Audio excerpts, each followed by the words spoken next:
Hello guys and girls, welcome back to another video. Today we are comparing the Tonex model of the Silver Jubilee to my real 2525H Mini Jubilee head. Let's go!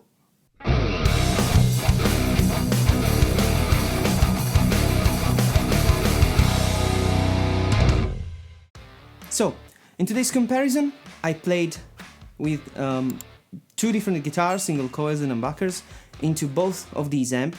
The recording was happening at the same time, so what I play is doubled. One signal goes to the Tonex, one signal goes to the head. Both go into my audio interface. I use the included cab in the Tonex because that's how the model is done, and that's how, in my opinion, it sounded the best.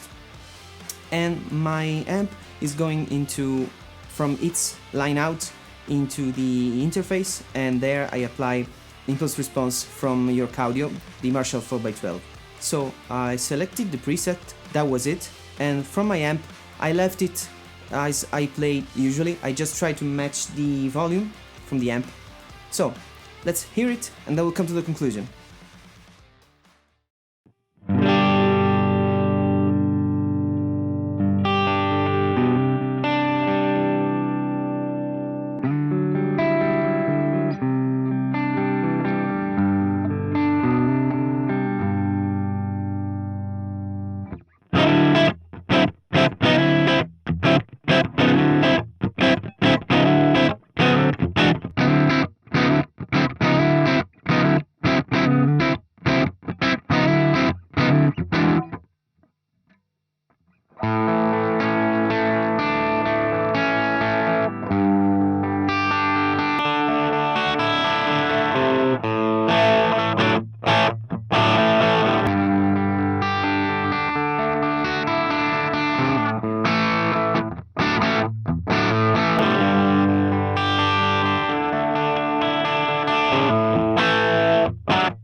So, Future Sergio here.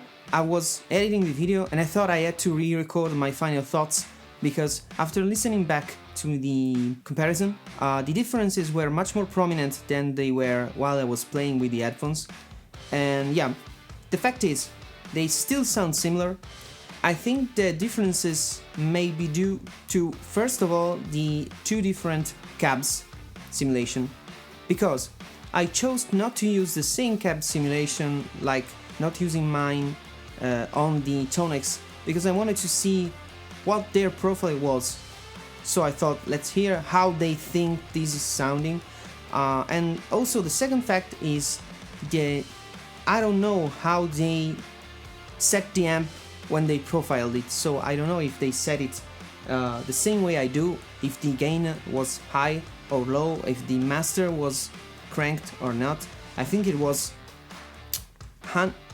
about where I put it as far as master, but probably a bit more gain, I wasn't sure. And so yeah, you can hear the differences, but I think that you can edit it out and you can tweak them a bit. I just wanted to see how close I could get to my sound, and yeah, I got closer with distortion than I was with the clean tones, especially with edge of breakup stuff, because it was less crunchy, let's say, on Tonex. But let's remember, guys, the Tonex is 400 euros with this, with all the stuff that you can see in the video that is linked below, and my amp alone is like 2 Tonex plus the cabinet. So I think the amp is always gonna sound better than a profile. But if the profile gets close enough that you can use it on a record without any issues, and with that you can use it live, that's the real deal for me. I really am considering buying this Tonex pedal for live use, because I don't need it at home. I already have my amp. I could use some of the other amps simulation, but realistically I try to do everything with one amp and tweaking of the settings and the pedals. But yeah, for live use, I really would love to get it, because it's gonna be much easier to come to a venue and you have only your pedal and the Tonex on your pedal, and there you have it. You go into the PA system and boom, you're done, and you have probably the best sound possible in that situation. If you're looking for a replacement for live situations of your real amp, it's very likely that there is a Tonex version, and you can try it out for yourself. So you can go on the Tonex website, the IK Multimedia website, and there you can download the Tonex app. It's called Custom Shop, so it's an app that doesn't really have anything inside it, but you can try them out for half an hour, and there you can get an idea of how your particular model is sounding.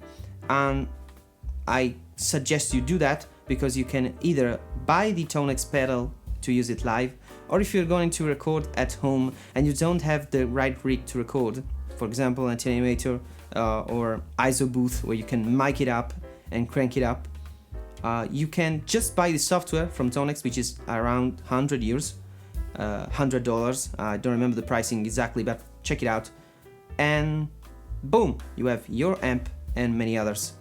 And I think that's a steal for what it does and how it sounds. So bear in mind that this comparison is not meant to say, oh, it doesn't sound as good as. There is always gonna be a difference, because the only way I could compare the quality of the model is by modeling my amp. But there is external gear needed, and I couldn't do it this time. Maybe next time I will. I would love to, because I really wanted to see how close could you get to the real deal. Which, by the way, the model of the amp is of the 2555X, not the 2525. So there's also that. But yeah, this is it for today. Let me know in the comments if you like this comparison, and I'll catch you in the next one. See ya!